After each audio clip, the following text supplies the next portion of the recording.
Hello বন্ধুরা, আপনারা সবাই কেমন আছেন? আশা করি সবাই ভালো আছেন। চলে আসলাম আজকে আর একটা নতুন রেসিপির ভিডিওর সাথে। আজকে আমি এই রেসিপির ভিডিওতে বুটের ডাল দিয়ে হালুয়া বানিয়ে দেখাবো, যেটা খেতে অত্যন্ত সুস্বাদু এবং মুখে লাগার মতো স্বাদ। একবার এইভাবে বানিয়ে খেয়ে দেখুন। আপনারা তো অনেক কিছুর হালুয়া বানিয়ে খেয়েছেন, একবার এইভাবে এই ডালের হালুয়া বানিয়ে খেয়ে দেখুন। সারা জীবন মনে থাকবে এই হালুয়ার স্বাদটা।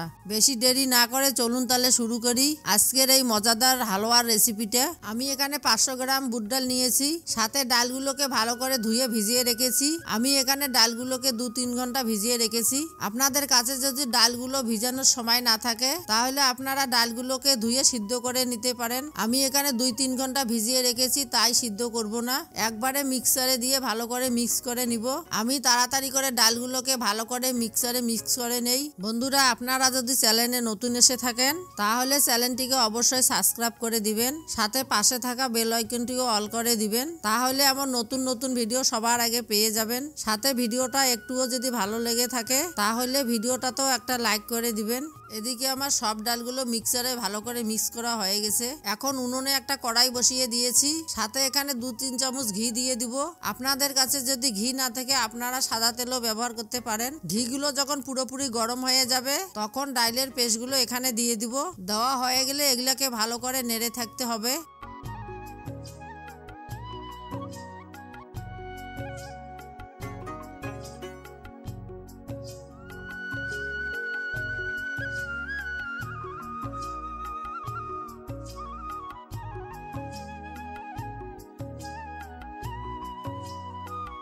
পাঁচ মিনিট নেড়ে থাকার পর যখন একটু শক্ত শক্ত হবে তখন এখানে 2 বাটি চিনি দিয়ে দিব।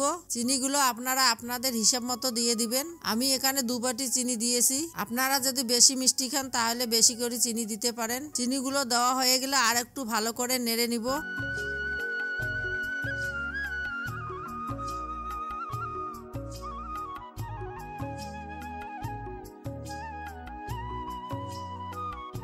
যখন চিনিগুলো গলে যাবে তখন এখানে 100 গ্রামের মতো দুধ দিয়ে দিব। দুধগুলো দিয়ে আর একটু ভালো করে নেড়ে নিব। একটু নাড়া হয়ে গেলে 3-4টা এলাচ দিয়ে দিব, সাথে একটু পরিমাণ মতো লবণও দিয়ে দিব। উপকরণগুলো দেওয়া হয়ে গেলে আর একটু ভালো করে নেড়ে নিব।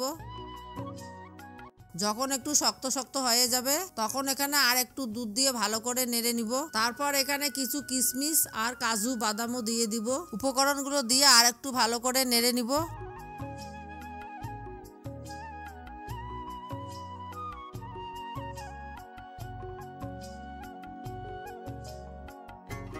হালুয়াগুলো আমার অলরেডি তৈরি হয়ে গেছে। কত সুন্দর হয়েছে আপনারা দেখতেই পারছেন। এখন একটা প্লেটে নামিয়ে নিব। আমি প্লেটে নামানো হয়ে গেলে একটু ঠান্ডা করে নিব। বন্ধুরা, আপনারা যদি এখনো পর্যন্ত চ্যানেলটিকে সাবস্ক্রাইব না করে থাকেন তাহলে অবশ্যই চ্যানেলটিকে সাবস্ক্রাইব করে দিবেন, সাথে পাশে থাকা বেল আইকনটিকে অল করে দিবেন, তাহলে আমার নতুন নতুন ভিডিও সবার আগে পেয়ে যাবেন। আর যদি ভিডিওটা একটুকু ভালো লেগে থাকে তাহলে অবশ্যই একটা লাইক করে দিবেন। বন্ধুরা, আপনারা কিন্তু এই হালুয়াটা বাড়িতে বানিয়ে খেতে ভুলবেন না। দেখতে পারলেন কত সহজে বানানো যায়, কিন্তু খেতে অনেক টেস্টি হয়। তাই অবশ্যই একবার এইভাবে বাড়িতে বানিয়ে খাবেন। বন্ধুরা, আজকের ভিডিওটা এই পর্যন্তই। আবার আসবো কালকে আর একটা নতুন রেসিপির ভিডিওর সাথে। ততক্ষণে আপনারা সবাই ভালো থাকবেন, সুস্থ থাকবেন। ধন্যবাদ।